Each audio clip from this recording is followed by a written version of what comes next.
Hello Kuwait and Philippines, hello Middle East, and hello world. This is Rachel from ICC Kuwait and welcome dito sa ating Dream High Pinay episode.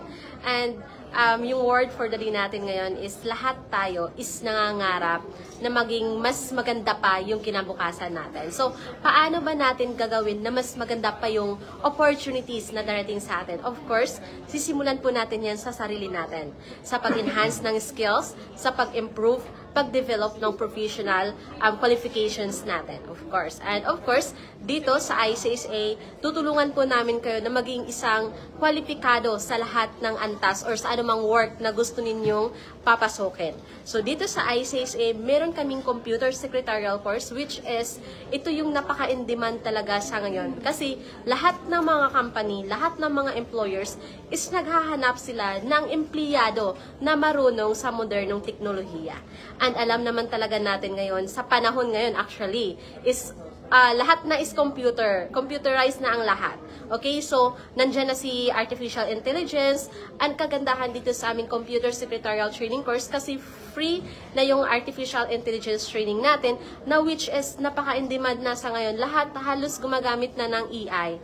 Okay, so dito sa ating Computer Secretarial course, maging professional tayo sa paggamit ng computer applications, maging certified tayo sa paggamit ng computers applications tulad ng Microsoft Word, Microsoft Excel, Microsoft PowerPoint, and of course, Typing Master, which is magiging master natin yung typing skills natin. Magkakaroon tayo ng typing skills, which is makakatulong sa atin na mas mapadali pa yung trabaho natin.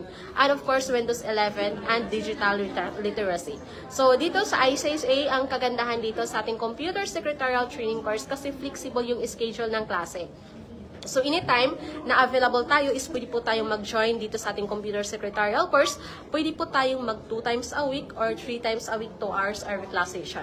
Kung available lang po tayo once a week po, every Friday, wala pong problema dahil open po ang ICSA every Friday at pwede tayong mag-attend sa aming Computer Secretarial Training course every Friday.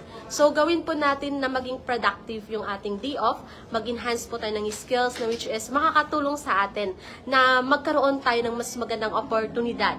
Okay, lalo na sa mga kababayan natin na nais na mag-change ng trabaho at kailangan nila na i-enhance yung kailang computer skills.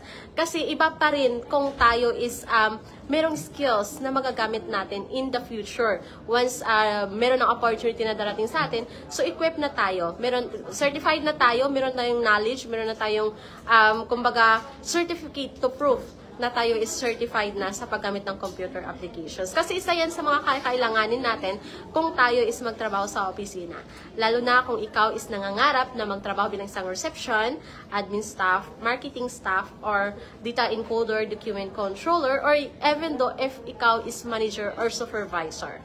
So, yan, dito sa ICSA, wala po tayong educational qualification na kailangan, wala po tayong age limit, kahit sino is pwedeng mag-enroll as long as ikaw is merong desire na maging certified sa paggamit ng computer application. So, grab this opportunity po na makapag-enroll tayo sa Computer Secretarial course and i-grab din yung opportunity na to na mai-avail ninyong ating free Artificial Intelligence training po.